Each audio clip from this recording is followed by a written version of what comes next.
Welcome to Suddenly Different, where we explore stories and strategies for life when it doesn't go to plan. I'm Leigh-Anne Charland, inviting you to join me on this journey.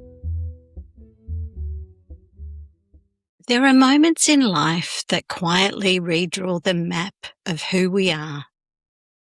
Loss does that, not just the loss of people we love, but the loss of certainty, identity, capacity, and the version of ourselves we thought we would always be. Welcome to Suddenly Different. Today's conversation is a gentle one, not because the topic is easy, but because safety matters when we speak about grief. My guest today is Sylvia Wolfer. Sylvia is a neuroscience-informed grief educator, writer, and speaker whose work explores how grief reshapes the brain, the nervous system, and our sense of self. But this conversation is not about moving on. It's about learning how to live well with complexity. Sylvia has lived with grief since childhood, including the sudden loss of her father, both brothers, and later her mother.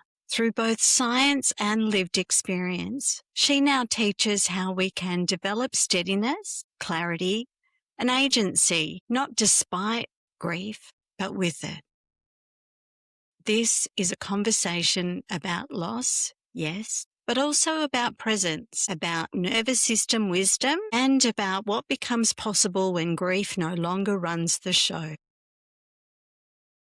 Take a breath. You are welcome here.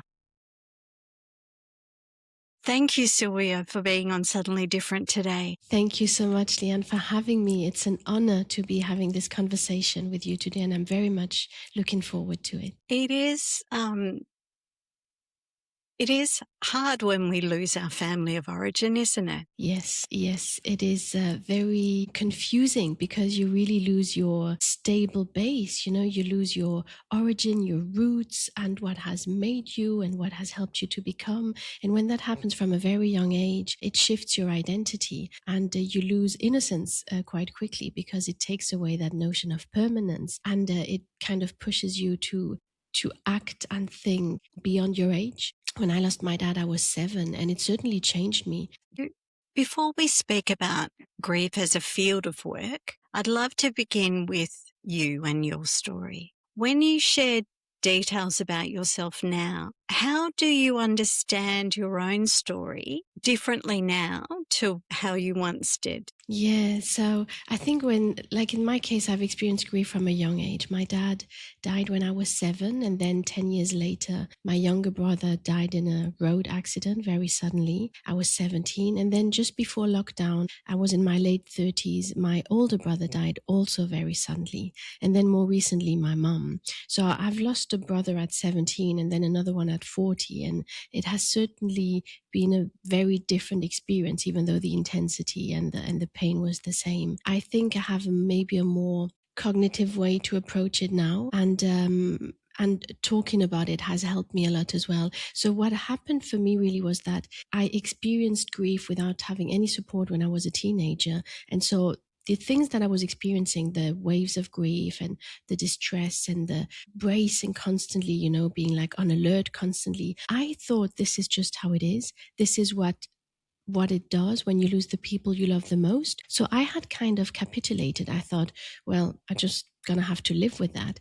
But then by the time my older brother died, this really hit me because I realized that because of that unattended grief, I had lost a lot of time where I could have been more mindfully present with him. And this is where I got angry, and I thought, enough is enough. Enough is enough. I can't let grief run the show my whole life because I'm losing precious time with the people who are still here. And it sounds brutal, but I learned it the hard way. People die, but then other people die, and other people die, and other people die. So there is a way to regain some agency. It doesn't happen overnight, but there are tools. And this is now my mission, to help people understand how to manage grief, accept it, learn to live alongside it, but without letting it run the show. Yes, because if we don't have skills or we don't have people around us to help us with our grief, because definitely in Australia, we have to push through it. I know when I lost my best friend to a terminal illness,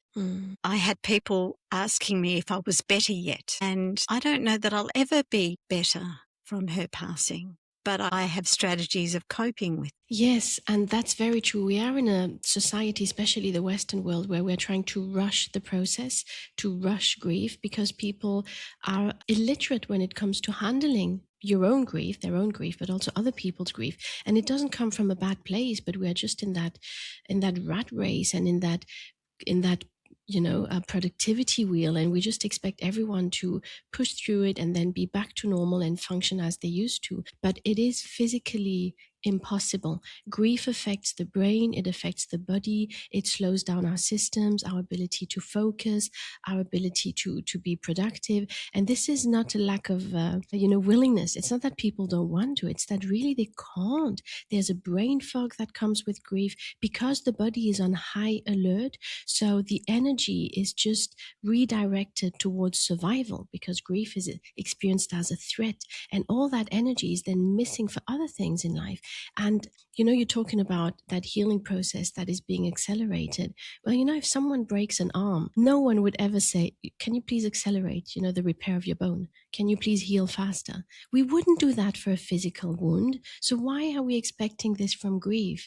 And that's where conversations like the ones you have on your podcast are very important. We need to normalize the conversation and educate people about these facts, because it's not because people seem to function and show up and do what needs to be done that they are fine. Far from it. Well, that's right, because there's a particular loneliness that you can have with grief, that you're feeling isolated from others because there's a lack of understanding. Yes, that's very true. And, even though it's a very universal experience, everyone will face grief in a certain shape or form throughout their life. It is very isolating, and there is a loneliness that comes with it. And I found that the times I felt the most lonely was when I was surrounded by people. I sometimes found comfort in solitude, being on my own, where I was feeling less lonely than being surrounded by people who just didn't understand, because they didn't have the capacity and the knowledge, and the education. Especially as a child and a teenager, you feel very alone in that experience. And kids my age, they couldn't understand. It wasn't their fault. And that's where the adults in the room need to really have enough knowledge and confidence as well to talk to the children and to be supportive. Well, I do notice that often children are left out of the conversation. There's whispering going on between the adults within the hearing of the children, and the children know something's going on, but they don't understand the gravity of it.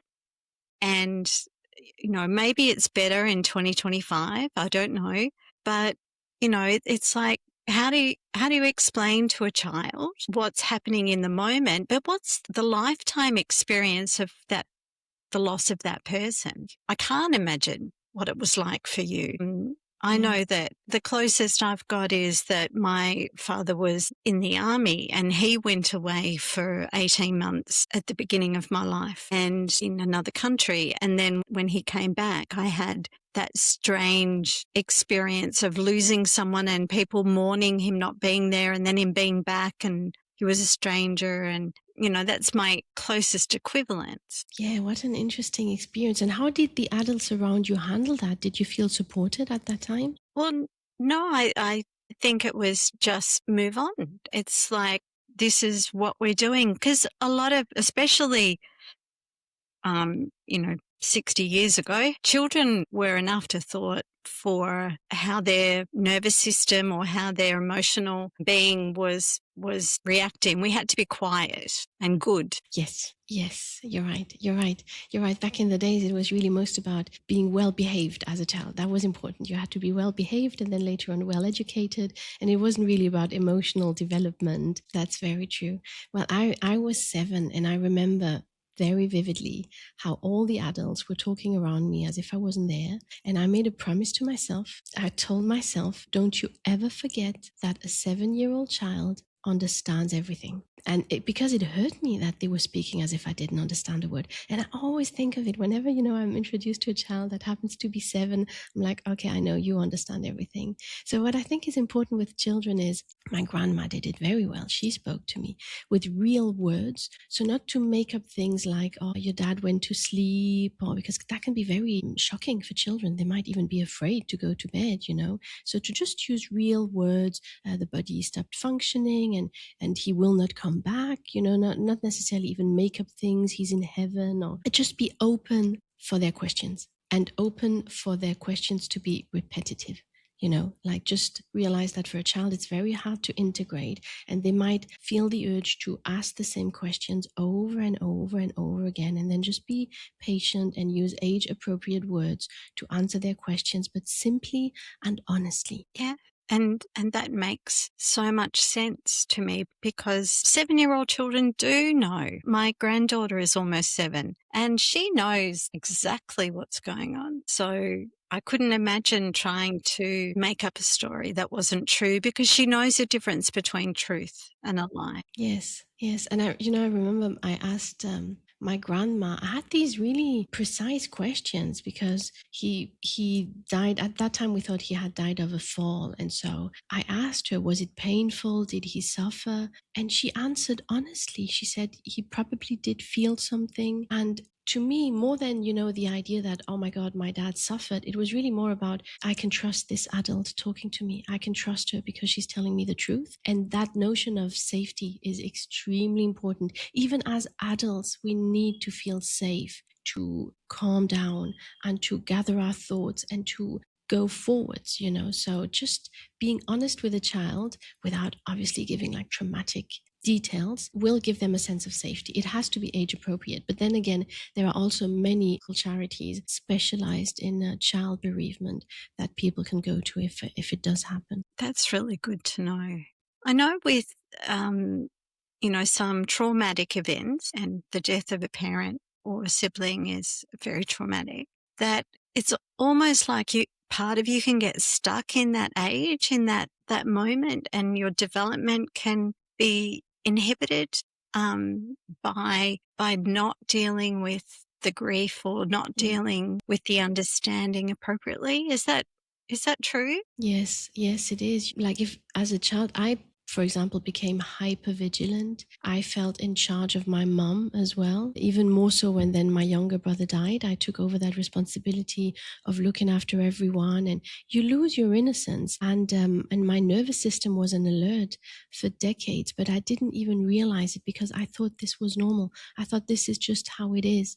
This is just, a normal reaction to grief. And it's only later when my older brother died that I was so angry. And that's when I thought this is enough. But without the right support, it's very difficult to get out of that hypervigilance if you're faced with grief as a child. Yes. And if you don't know that you need support and that there is support, then you continue to soldier on as if everything is fine. Yes, exactly. You just keep going because that's what the adults around you do as well, and that's what society expects. And but when my brother died, it was my older brother. It was just before lockdown, and so in lockdown I was on my own, and I spent hours alone, and it was difficult to face grief in these circumstances, but it also gave me time to dive into the literature. And this is when I started to really try to understand through the lens of science, because the world seemed to crumble around me. Everything seemed to be falling apart. The loss of yet another family member, and then the world was closed and there was COVID everywhere. It was a very scary time. And for me, diving into the data was the one thing that was giving me a bit of meaning, and it was something that was holding me. The data, the figures, the research, the numbers. And that's when I realized that there is a way out. There is a way to regain agency. It was also validating from my own experience. I felt that I was not alone. Sometimes in grief, there are situations, emotions, reactions where you think, oh my God, am I bonkers? Am I mad? Am I losing it? Is this just me? Everyone seems to be holding it together. And then when you read the literature, you realize that actually this is an explicable behavior. This is an explicable reaction. Many people go through this, and it feels comforting somehow to be validated validated in your humanity, in your connection to other human beings who experience this as well. So science has helped me a lot. And then to develop really very pragmatic tools, because I like things that are pragmatic and, protocols. Just give me a hold. And realizing that there are ways I could regain agency was very empowering. And it also helped me to no longer see grief as the enemy. I realized grief was here because there has been love. Grief will always be here. It's like an old companion that is not always friendly, but it's just there. And I have to figure out ways to live with it without being always scared of it. And that's what I did. And it worked. And that's how I felt like maybe I needed to share this with other people going through the same process. That is, what a gift. What a gift to be sharing it and to have really gone into researching it, wanting to understand, not just for yourself, but for humanity. What is it about grief? And so it is interesting to look at it scientifically. So grief isn't just the tears and the sadness, the emotional, it's neurological. So in what way does it affect the brain and the nervous system? Yeah, so grief is perceived by the body and by the nervous system as a threat because our loved ones, they help us co-regulate. They are part of our identity and of our safety system. So when someone we love dearly, someone who's very close to us suddenly disappears, it's like a threat for the body because our safety is threatened. And there's a beautiful book written by Lisa Schulman. She's a neuroscientist. It's called Before and After Loss. And she explains things through the lens of neuroscience, and she was saying that grief hurts the brain like a physical injury would. It changes the physiology of the brain. So it really is measurable in the body. It increases inflammation. People who lose a loved one are at a much higher risk of a heart attack on the day of the loss, but then also during the following month. So this has all been measured, and this is data. And so once you understand that, it affects your body, I felt, some people even talk about a grief face. I felt like puffy suddenly. I felt lethargic. I looked different and I didn't understand it. And I kept saying to my friends, I feel inflamed. There's something wrong with my body. And then I started reading the books by Dr. Mary Frances O'Connor, The Grieving Brain, The Grieving Body. And it was really a life-changing relief to understand that, yes, the body is affected as well. So that was super enlightening because then I thought, well, if it affects my body, maybe I can start with my body to feel better, and sometimes emotions are just too overwhelming, and thinking our way through grief or thinking about our grief can be too painful to handle. So I started looking after my body in very simple ways, just, ticking the basics, getting enough hydration, eating real foods, getting morning daylight to help my circadian rhythm to get better sleep, moving gently in nature, ideally outdoors, going for a walk or just stretching in a park, and then surrounding myself with people who were not draining my energy. And they were not necessarily the ones I would have thought at first. It's very surprising. Like most people who experience grief will understand that sometimes it's not your best friends or your closest family members who give you the most energy.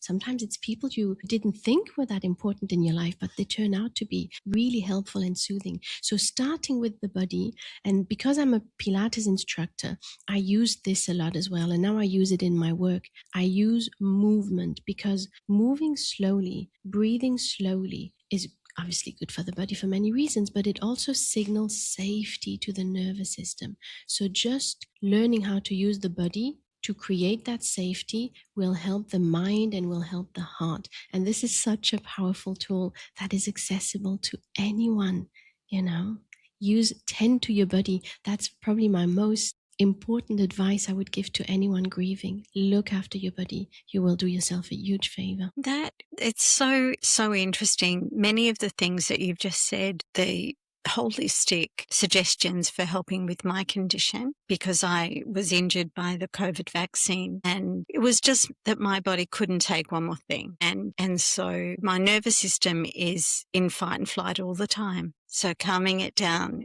is very, very difficult. But just all of the things that you just said, but understanding that The grief puts us into inflammation, right? And of course, and we've got the emotions that we're feeling. We're crying, we're trying to reduce our inflammation. We're angry, we're trying to express our inflammation. And then it's really, really interesting. And that explains why trying to force yourself through it doesn't work. It doesn't work. It doesn't work. And I believe that these tools are helpful in any situation. And I'm glad, you share your experience as well, because whatever affects us in a way that feels threatening, a loss, an illness, a change of situation in life will affect the nervous system. And so if we learn how to tend to our bodies, we have skills for a lifetime. And then we can share these skills, with the younger generations as well. Because I feel like I don't have children of my own, but I feel like all the children are everyone's children. And so we do have a responsibility to also share this with the younger people around us and teach them these simple skills of looking after ourselves, after our body, breathing, moving, getting morning daylight for their well-being. And this is something we can go back to in any difficult situation. And there will be difficult situations. This is just nature of life. So being equipped for that is super helpful. I felt, understanding all these things, I felt very empowered, and I get very passionate and animated about them, because the beautiful thing is that they are accessible. You don't need to have a certain education or a certain amount of money, or like most of these things we can implement in our lives, and they're here for everyone. And our body's wisdom is way beyond our understanding,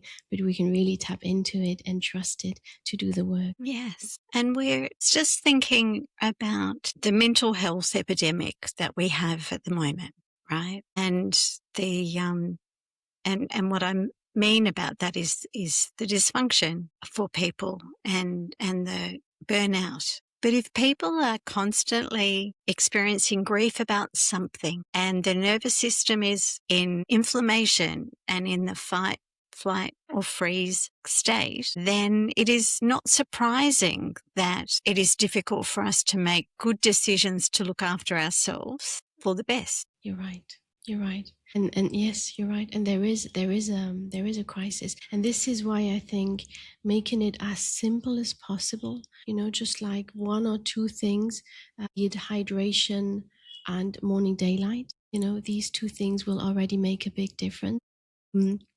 An incredible scientist called Lisa Feldman Barrett, and she's specialized in emotions. And she talks about the body budget. That was also very enlightening. The body budget. And by that, she means that if our body budget is depleted, our emotions will be impacted. And sometimes we might feel sad simply because we are dehydrated or we didn't eat the right foods. So, and this is where this was also very insightful. So just managing our body budget for our mental well-being, that's just how it works. Makes so much sense.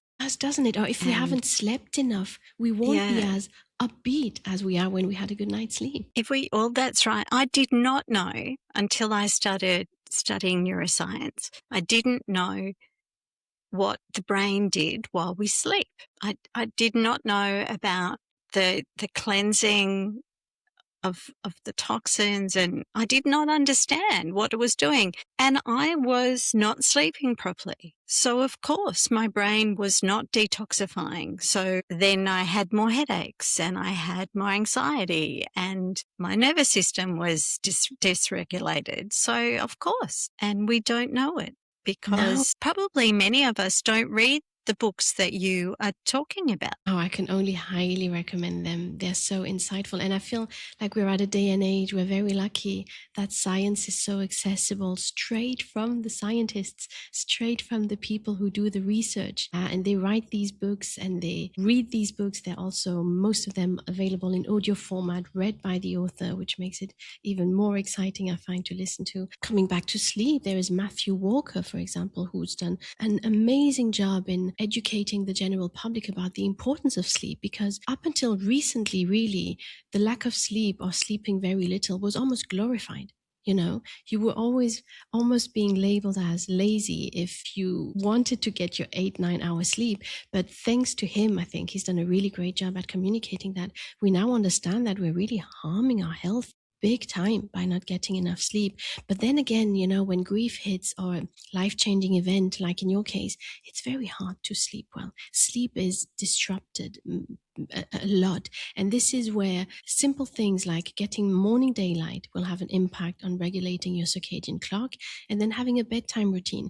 And again, at first, it's probably not going to give you the best night's sleep, but it's like going to the gym. If you go to the gym once or twice, your body is not going to look any different. You're not going to feel any different. But if you do that gym routine over and over and over again, you will feel and see the difference. And it's the same with these little practical tools that you can implement. Get morning daylight and have a little bedtime routine. Drink the same tea at the same time, light a candle, switch the lights, dim the lights, little things that just signal your brain, now is time to sleep. And then slowly through the body, you will find that you sleep a little better. And I think when we have a beautiful relationship, when we have a caring relationship with our body, when we do these rituals, when we do honor our bodies with good food, hydration, and I like to think of it as self-fullness, right? So it's beyond self-care. It's filling ourselves with the things we need. Then we can be anything that we want to be because we have the energy. We have the resources within ourselves aren't being spent on hanging on to that grief or hanging on to the anger, because I suppose we have a budget of energy and what we spend our energy on. Yes, and anger is energy. That's very true. Anger is energy, yes. And I think you mentioned it beautifully, that looking after ourselves and developing that relationship with ourselves, it goes through self-compassion. And self-compassion quite often makes people cringe. The idea of giving yourself love makes people cringe. And I found that in my work, the most efficient way to help people feel self-compassion for themselves is to use the people they love. So for example, parents, this works every time. If you ask a parent, how would you like your child to treat themselves? How would you like them to talk to themselves, to act towards themselves? So try to really feel that in your bones. What would you like for your child to, the self-compassion you would like for your child? And then try to tap into this and turn it towards you. So by bypassing, the self, you manage to make it more understandable and more reachable, that notion of self-compassion that is so important whenever life hits, whenever life gets difficult. Yes. And before you said something about us being role models for the children, for the world's children. So imagine if as adults we showed that compassion accidentally for ourselves, but the children didn't know that it was an accidental thing, it was just a normal thing. Then the children, the next generation, have full access to self-compassion as a basic fundamental human thing, just like smiling and laughing and the joyous things that adults can forget. That's so true. Wouldn't that be wonderful if the next generation could have that skill of self-compassion being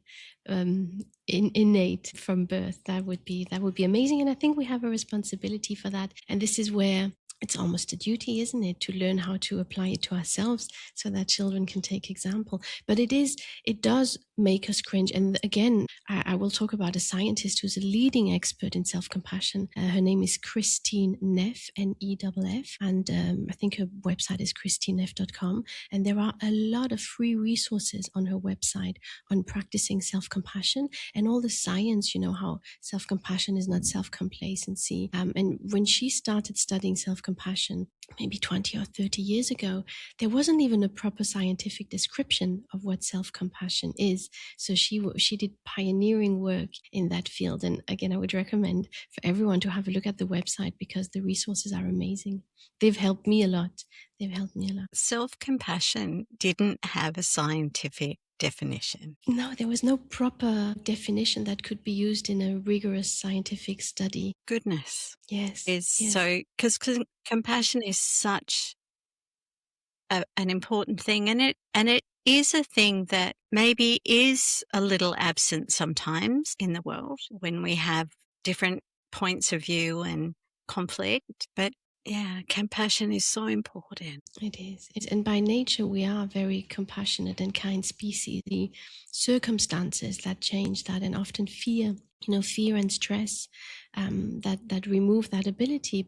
From an evolutionary perspective, we had to be caring, we had to be kind and look after each other because we wouldn't have survived. And because kindness was a matter of survival, Mother Nature gave us a very strong rewarding system. So it feels very good to be kind. We love being kind because we feel good for it. So by nature, we are kind. We're not selfish. I think it's Einstein who said, no one was born evil. There's no evil baby. Life makes us so. Yes.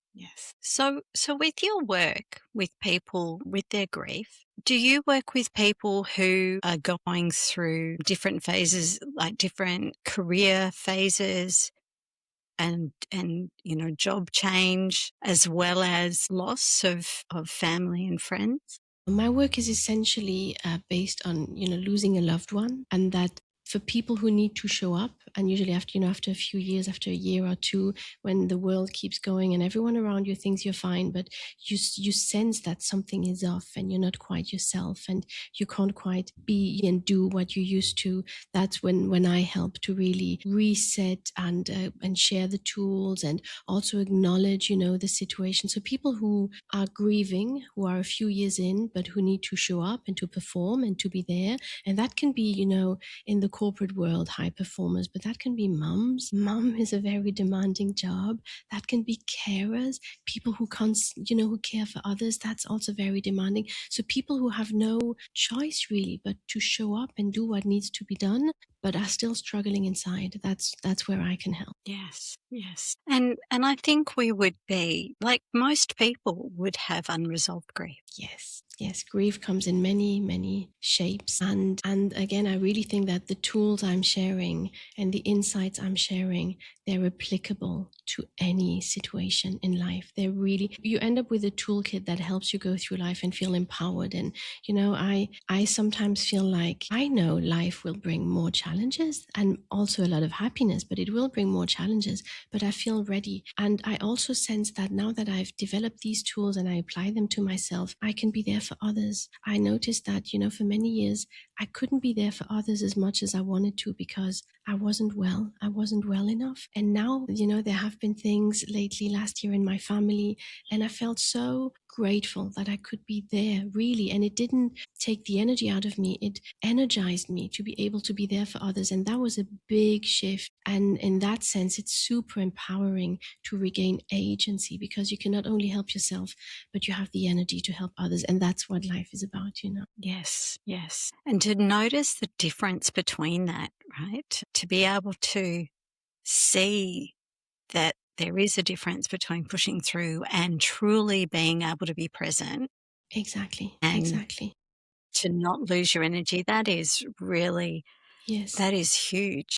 Even in difficult times. And and I was going to say to not lose your energy even in difficult times. And this is reassuring, empowering, and it is possible. And I think that most of us going through a challenge, we might have the feeling that this is not accessible, but it is really through simple practices, simple accessible tools. We can have that agency and know that whatever life throws at us, we will be able somehow to handle and not lose ourselves in the process. We do have access. So you shared something powerful with me when we first spoke. So grief used to rule my life, but now I'm the boss. Yes, I like to say that.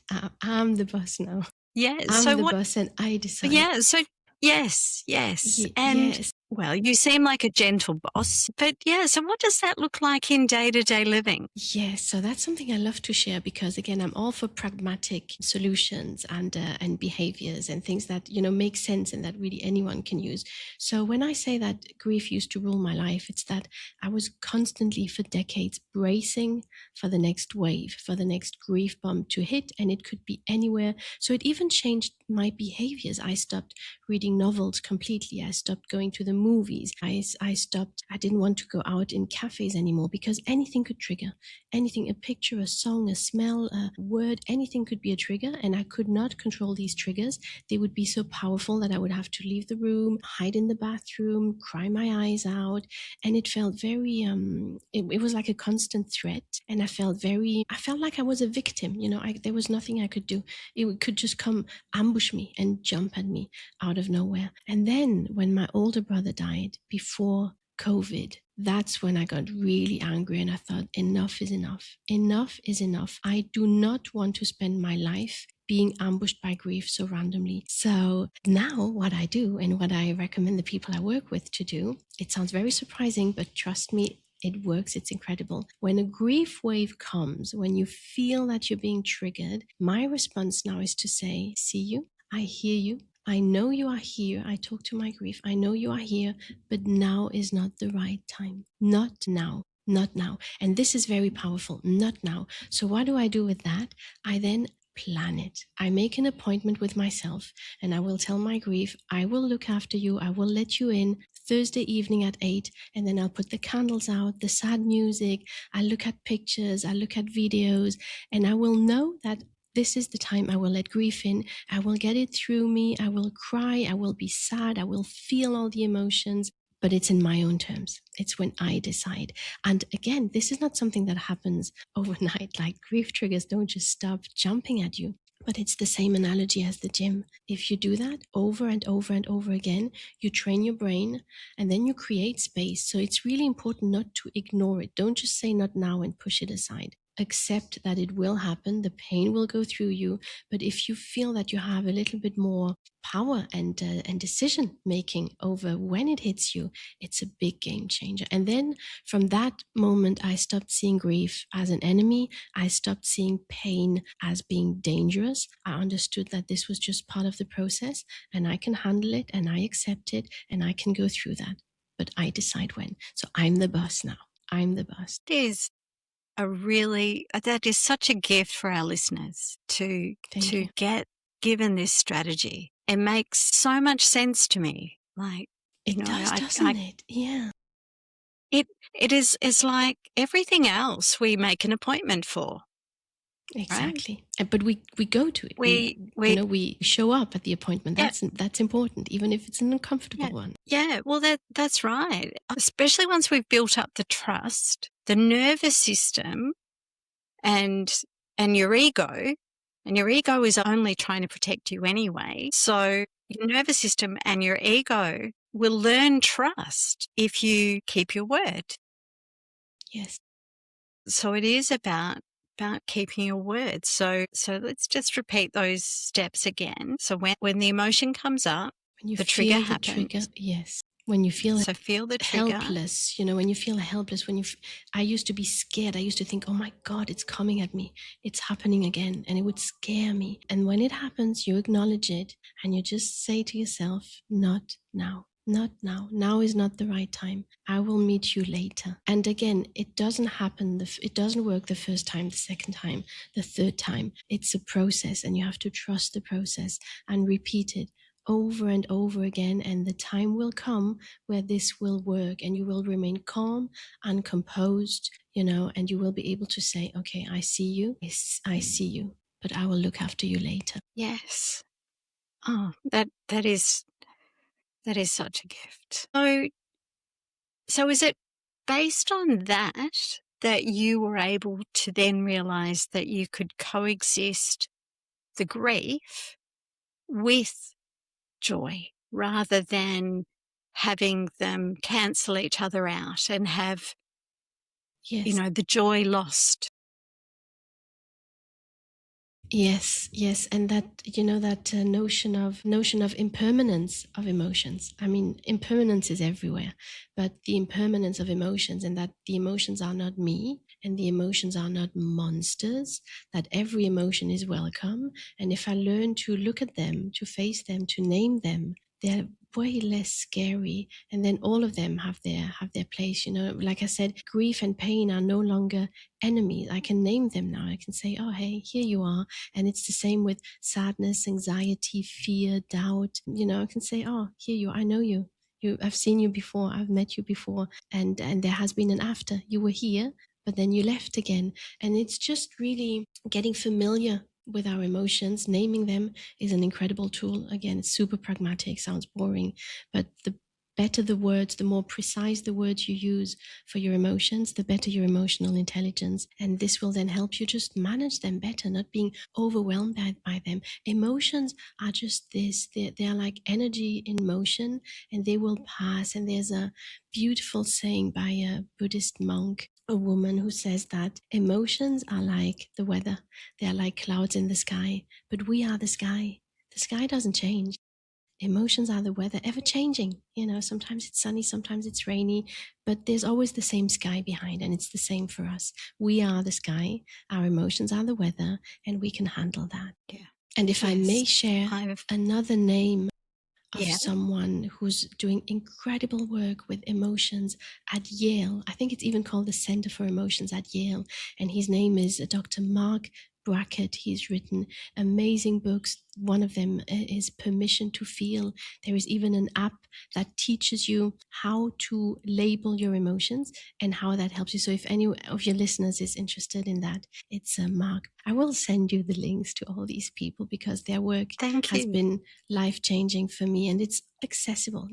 They put a lot of free stuff out there as well. It's wonderful. And I think it is wonderful to see that universities are researching this element, and it's not all about AI and space travel, that there are some things being studied that can help us live more complete lives. Yes, exactly. That's exactly it. That's exactly it. And understanding that we have access to that, we can all implement these things. They're not difficult as such. They just need repetition and consistency, like anything, beneficial, but they are accessible. So when somebody's nervous system has been running in the grief cycle for years, so would you suggest the process that you've just told us as being one of the first things to try, and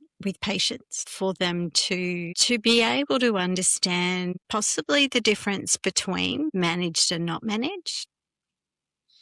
Yes, that's actually the key point here. I'm glad you mentioned that, because you see, I really think grief is like a wound, and some wounds will heal on their own over time. And surprisingly, again, there have been studies done. Surprisingly, most people are resilient and will go through their grief. Doesn't mean that it's not painful, but they will manage through their grief. But some wounds don't heal on their own. And when they don't heal on their own, they don't just stay the way they are. They fester. It gets worse. So it's that would be the first self-reflection. If you've been into your grief for a few years now, ask yourself, does it feel like it's getting better slowly over time?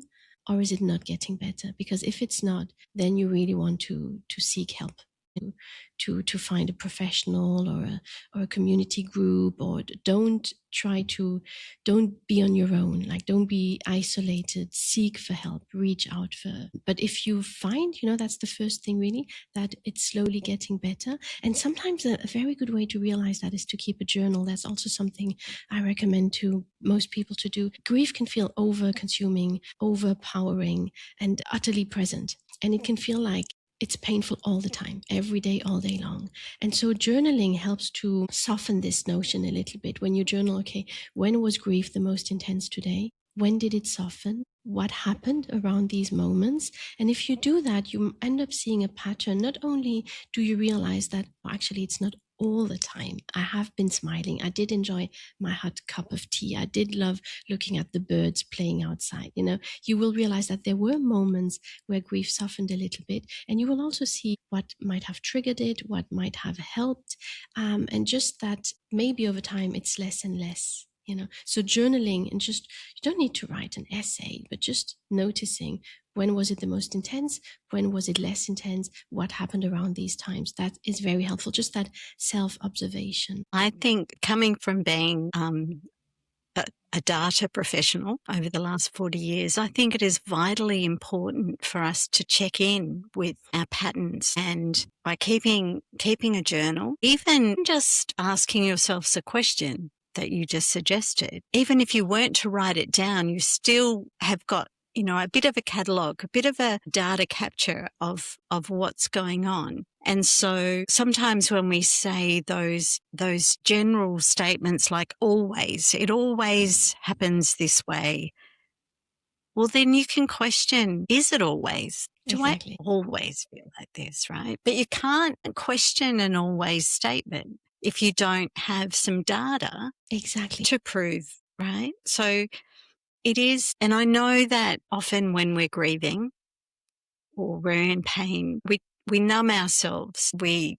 create diversions, maybe live in addictions to avoid that pain. Yes. But it is all a step to reclaiming that the self that the people we're grieving would want us to be. That's true. That's so true. That is so true. And you're right, there is sometimes a tendency of numbing ourselves, or so it's that constant movement between sympathetic system, where we are hypervigilant and irritable, and and then the parasympathetic nervous system, where we're trying to numb, where we feel lethargic, and this brings us back to a concept that is called the window of tolerance. And the work I do is trying to help people learn how to remain within their window of tolerance. So we have a window of tolerance in which we can manage the stress of our life, because there will always be stress, and it doesn't necessarily have to be negative, but there will always be, ups and downs. And if we are within our window of tolerance, we will be able to manage these different stresses in life.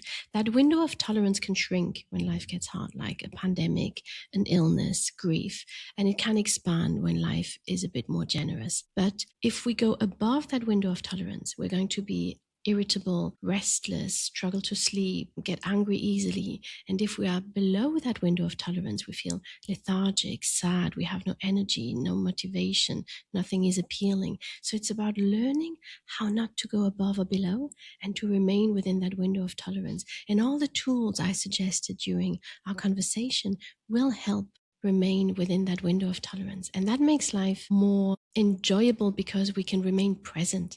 We can remain present in the moment. Yes. And ultimately, a lot of our anxiety and our sadness comes from living not in the present. Yes. It's imagining what's coming in the future, or it's yearning for what happened in the past. So Yes. if we're able to find different ways to have greater awareness and, the window of tolerance. Exactly. That sounds, I can see that. I can see when I'm below the windowsill that I'm, and now I can work out some strategies for what to do there. Exactly. And we are all different. So it's really important to dare to try different things. Just try different things and see what works for you in this moment. And this might change, over time. It might not always be the same thing that helps, but it's worth trying out different things. And just, what works for your best friend or for your mom is not going to be working for you necessarily. So there's no right or wrong. Whatever helps you, and just stick to that. Yeah. And that's it. The important thing is know that you're an individual. We aren't yet clones. We are not those, I'm seeing the Star Wars, the soldiers. We're not those Yes. people. As human beings, we've got choice, haven't we? Yes. More than we think. We have more choice, more agency than we think we have. We are not victims, and we can really reclaim, also by accepting that, life doesn't owe us anything. Things happen. We might feel that they are unfair, but at the end of the day, is it worth even, questioning these things that we can't change, whether they're fair or unfair? They are what they are, and we need to, roll up our sleeves and see how we can handle this and honor life. This is something that grief has taught me as well. When I turned 45, which was the age at which both my dad and my brother died, I knew it was going to be a very special birthday, not a sad one, but one that I wanted to honor, because I felt that from that day onwards, I would experience life they did not have the chance to experience. And it really grew in me that notion of honoring life for them. I want to honor life by being present, by being grateful, by being good. And that starts by learning to know ourselves and figuring out what works for us and what helps us to stay in the present moment, to regulate our nervous system so that we can be that good person and so that we can honor life that is given to us.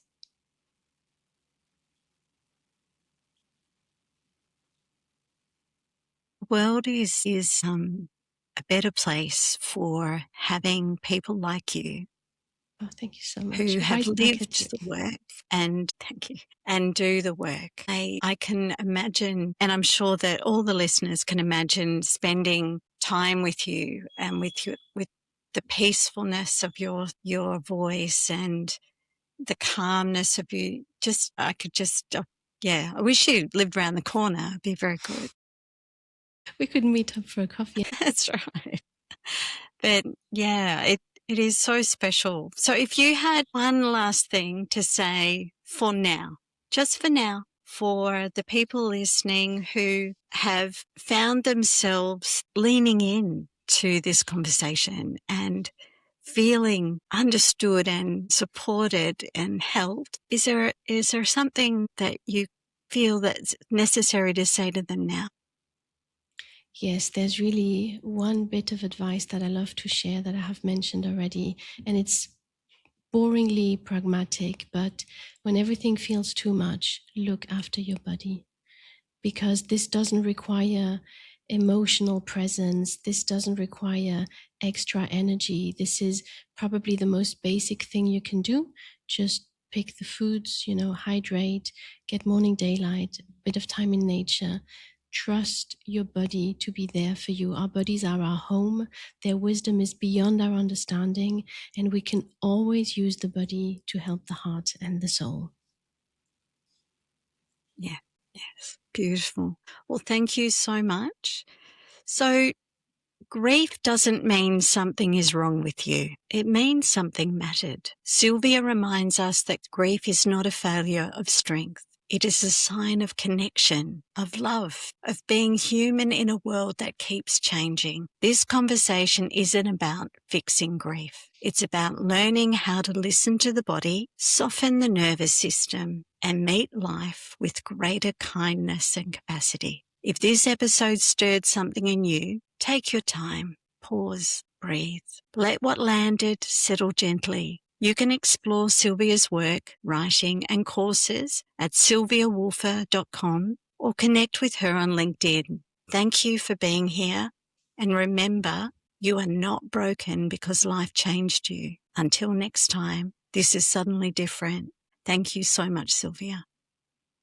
Thank you so much for having me, and thank you for the work you do. It's so necessary and so precious. Thank you. This has been Suddenly Different. I'm Leigh-Anne Charland, and I'm so grateful you shared your time with me. If you felt a spark, a tear, or a moment of recognition, I hope you'll pass that gift along by sharing this show. Take a deep breath, trust your path, and I'll meet you back here soon.